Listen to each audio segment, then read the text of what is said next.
Hello. അപ്പോൾ നമ്മൾ കഴിഞ്ഞ ദിവസത്തെ ഷോർട്സിനകത്ത് പറഞ്ഞിട്ടുണ്ടായി ട്രാഷ് കളിക്കേണ്ടത് എങ്ങനെയാണെന്ന് ഇടാമെന്ന്. അപ്പോൾ ഇത് കുറേ പേർക്ക് അറിയുമായിരിക്കും. നമ്മൾ വീഡിയോ ആയിട്ട് ജസ്റ്റ് ഇടാം. അപ്പോൾ 2 പേര് വെച്ച് കളിക്കുമ്പോൾ 1 ഡസൻ പ്ലേ കാർഡ്സാണ് നമുക്ക് വേണ്ടത്. ഇപ്പോൾ ഇതൊരു ഡസൻ ഉണ്ട്, നമുക്കിത് അറേഞ്ച് ചെയ്യണം. അപ്പോൾ ഒരാൾക്ക് 13 ആയിട്ടാണ് നമ്മൾ ഇടുന്നത്. നമുക്കത് അറേഞ്ച് ചെയ്യാം. അപ്പോൾ ഇങ്ങനെ 13 ഇട്ടിട്ടുണ്ട്. അപ്പം ആസ് 2 3 4 5 6 7 8 9 10 JQK.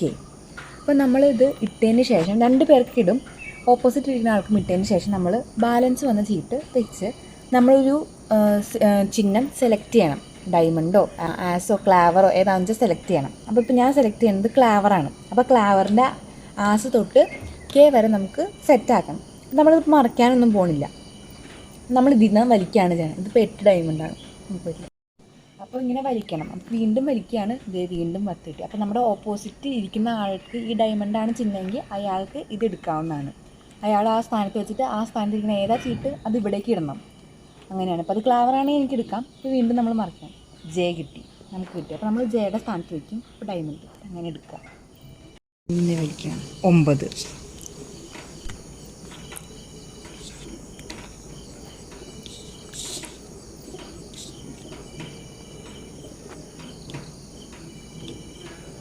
ഈ സമയത്ത് ഓപ്പോസിറ്റ് ഇരിക്കുന്ന ആൾ കളിക്കൂട്ടോ, ഞാനിപ്പോൾ അത് കാണിക്കുന്നില്ല.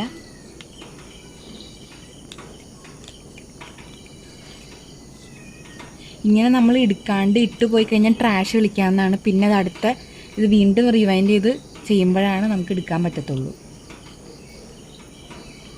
പിന്നെ ആ ഷോർട്സിൽ പറഞ്ഞ പോലെ ഇത് ഒട്ടും പ്രഡിക്റ്റബിൾ അല്ല. ഒരിക്കലും നമ്മൾ സെലക്ട് ചെയ്യുന്ന ചിഹ്നം ഒരിക്കലും ഇതിനകത്ത് വരത്തില്ല. ഓപ്പോസിറ്റാണ് നേരെ എപ്പോഴും വരാറ്.